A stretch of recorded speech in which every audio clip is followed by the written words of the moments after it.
Hey everybody, Josh Sigurdson of World Alternative Media here, and we are joined once again by the one and only Stefan Aarnio, who has a new book coming out January 1st called Hard Times Create Strong Men. It's a sentiment that has carried on for many millennia and has held to be true, and I wanted to talk a bit about this book. So first of all, thank you for joining us, Stefan, and can you go into what this new book is all about? Well, thanks for having me on the show again, Josh. Appreciate it. Hard Times Create Strong Men. I wrote a blog some years ago, and I noticed the cycles of history follow this pattern. It goes, hard times create strong men create good times create weak men, and weak men create hard times. And I had some young boys here working for me in my office. I got 13 employees, and these young 20-year-old, 21, 22-year-old millennials, they were whining at me. They said, "You're mean. I don't like working here." You know, some of these almost like girly excuses. You'd expect that from teenage girls. So I was fasting in the jungle last winter for 18 days on water. And I came home and my workers were having a mutiny on me at this table we're sitting at right now. And I was like, what's wrong with these guys? So I sat down with them and I had the how to be a man talk like that a dad would have with his son. And so I spent 6 hours one week having the how to be a man talk. And I went home and I started writing down my thoughts. And next thing you know, in 11 days, I wrote this book. It's 624 pages. And it's all the stuff that your dad should have said to you. But I noticed that none of these young guys have dads. The dads are gone. So, you know, you start peeling back the onion. And this book's about what does it mean to be a man in the modern world? Money, sex, religion, politics. You start peeling back the onion, it turns into, I don't want to say it's conspiracy theory, it's conspiracy fact. You start peeling back the onion and seeing that when the men are taken out of society or the men are weak or they're incapacitated, that's when your society starts to collapse. That's when the empire falls.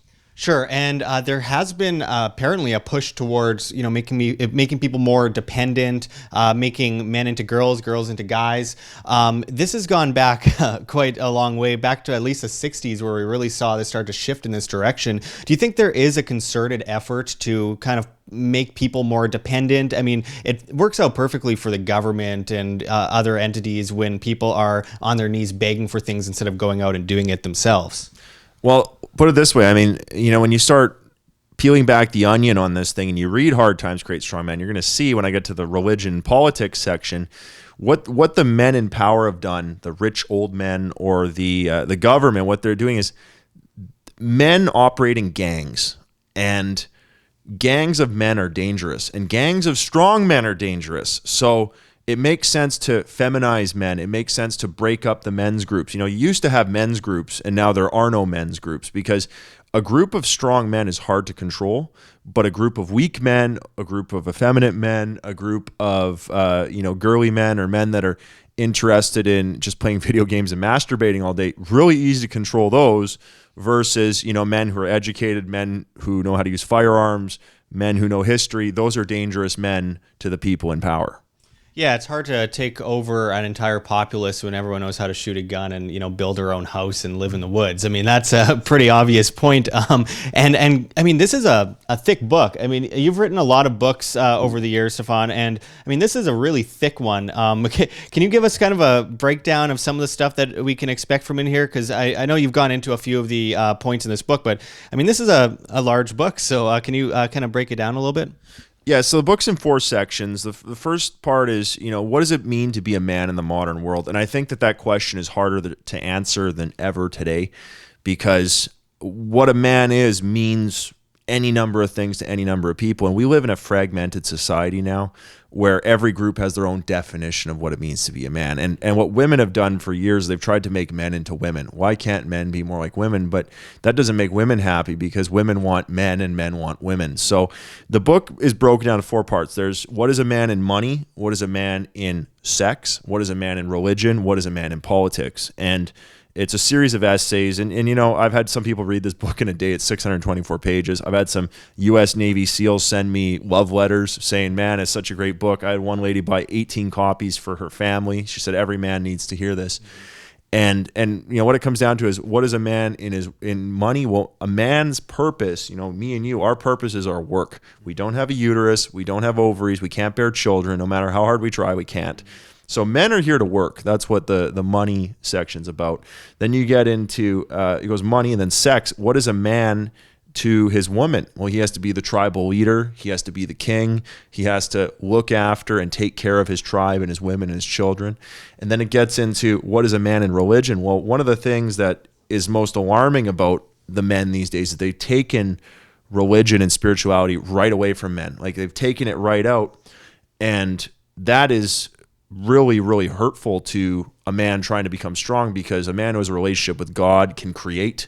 He could stand up to things. He has something to live for. It's a totally different, powerful thing that has been taken out of society. And then the last part is politics. And I wrote right in the book, politics is a system of organized hatreds. And when you get into politics, like, the front of this book has Rome burning on the front. This is Rome burning. And we're getting into a time right now where, 2020 is coming. Every 80 years, we have a major crisis, a major burning, and we're ready for that. The last one was World War II.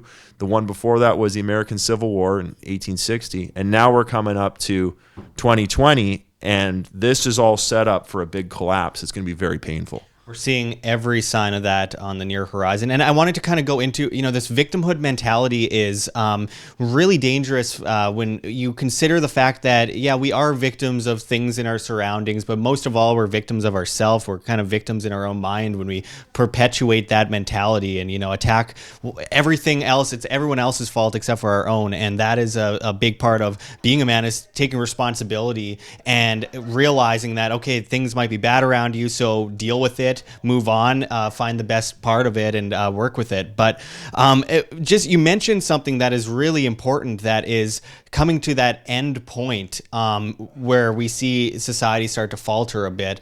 Can you go into a little bit of this recent trend we've seen with, the stock market is looking bad? You're an investor. The Dow is taking a huge hit. The S&P is taking a huge hit. The TSX. It isn't looking good even worldwide. It's like an everything bubble is starting to pop. Can you go into how this should be dealt with as we face one of the biggest possible crises in history? Well, it is going to be a big crisis, and there's two important years coming up in history, and I write about both of them in the book. So there's an 80-year cycle of history, and it goes 20 years, 20 years, 20 years, 20 years. And the first cycle is hard times create strong men. Then it goes strong men create good times create weak men create hard times. So the last time we had hard times creating strong men was World War II in 1940. And you extrapolate that out 80 years, 2020 is the next crisis. That's going to be the next, either it's going to be a world war or it's going to be a civil war, probably American Civil War. We'll see what happens. So that's one important date. The second important date is 250 years of democracy. So democracy in the United States started in 1776. Add 250 to that, you're at 2026. So somewhere between 2020 and 2026, there's going to be a major crisis. You don't know if it's going to be a petrodollar collapse thing. You don't know if it's going to be a China and Russia ganging up on the U.S. or, it could be any number of things that happens. But what we do know is that cycles are ending between 2020 and 2026 with the cycle of war and the cycle of democracy. And after democracy, you get tyranny, and after tyranny, you get monarchy.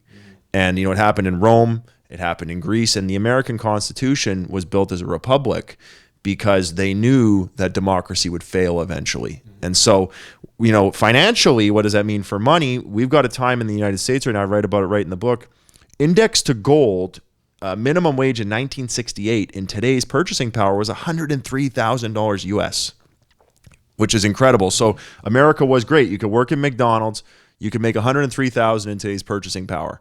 Now, today, if you work at McDonald's, you got to make 150 items. There's a robot replacing you, and you make $13,000. So the average American has lost 90% of his purchasing power.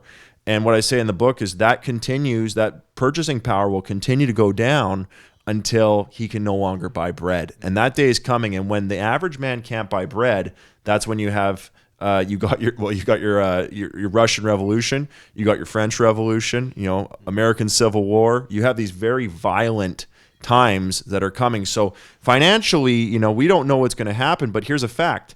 In 0 states out of the 50 states can someone afford a 2-bedroom apartment on minimum wage, and that's right in the book. So people can't afford to live in America. They work there, but they can't live there. It's a new form of debt slavery, and especially if you had student debt on that, this whole thing is ready to have a massive reset. On the Monopoly board, when you get to the end game, someone flips the board over, and then you restart back at square one. So I think we could have that. And a lot of what we're talking about here is nature. I mean, in the long run, it's ridiculous that we have to put any disclosures anymore or these days. I mean, 15 years ago, we could have just talked about this subject and no one would bat an eye at it. But now, of course, everyone gets offended and freaked out and they become victims of themselves, like I mentioned. And of course, yes, some women can do a lot of the stuff that men can, and some men can do a lot of the stuff that women can. And yes, you can't generalize every single person. I think that goes without saying. But overall, nature, over the course of history, how has humanity survived? Well, there have been certain roles that men have had and certain roles that women have had, and that is just how humanity has gotten this far. So the disclosure, unfortunately, these days is necessary, or else everyone freaks out and throws a protest. We got 3 warnings around the front here. We got warning: if you're offended, burn this book, don't read it. We also got parental advisory, explicit lyrics, and then on the back it says rated R. So if you're somebody who's like a snowflake, don't read this book. And I'm writing a follow-up right now for women because I've had a lot of people say, well, what about women? What about women? And the interesting thing about men and women, I don't know how we can even say that they're equal. They're different creatures, completely different skeletal structures, different hormones, different everything, different brain. And, if you look at LeBron James in the NBA, he makes $120 million a year. Top WNBA player, $70,000. It's some unbelievable disparity there. And a housewife staying at home is worth about 80 grand. So she'd be better off being LeBron's secretary and housewife than even being the best in WNBA. Those things don't even line up. Well, there were stats that came out a while back ago that showed, for example, Serena Williams, incredible tennis player, incredible. But people freaked out when someone noted on the air that, well, if you put her against the best tennis players, she's like in 50-something place rather than first.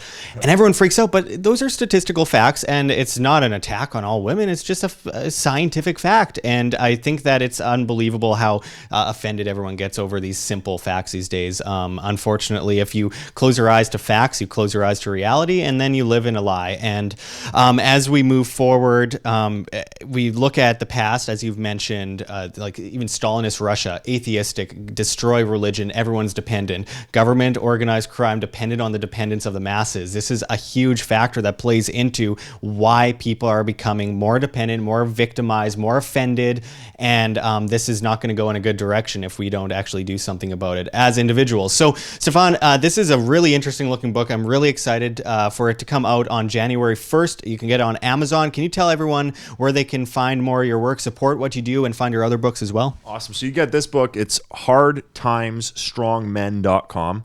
You can get the audio book. I've read the whole thing. It's so you can get it on audio, you can get it on ebook. So it's hardtimesstrongmen.com is where you can find this book. And it's amazing. Everybody who gets it, I always get some sort of love letter or testimonial, because there's a lot of stuff in here that needs to be said that people aren't saying. And when I wrote the book, I sat on it for 6 months because I was scared of what it would do to my brand and my reputation. But you got to put it out. You got to say this stuff, because the truth's the truth.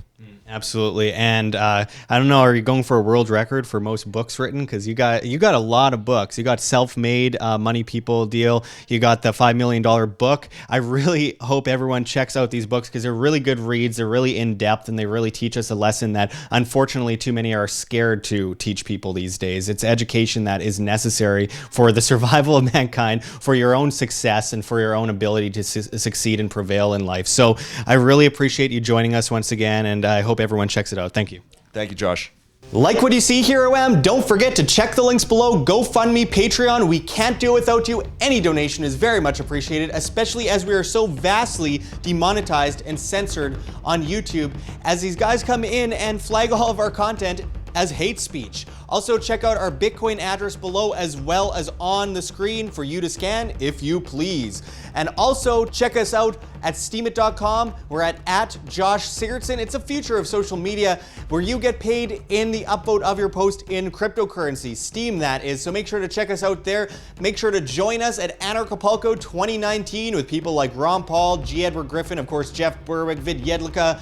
So many incredible speakers are going to be speaking. It's just a massively growing event. It is something you have to see to believe. So make sure to check it out below and save money on your tickets tickets by using promo code WHAM, that's WAM, and I hope to see you there. Also, check out our newsletter as we are getting demonetized and censored and all that. We don't know what comes next, so we have an email, worldalternativemedia@gmail.com. Send us an email with subject line yes, YES, and we will include you in the newsletter where we will continuously keep you updated. So until next time, thanks for watching, everyone. This is Josh Sigurdson signing out from World Alternative Media. Find the truth, be the change.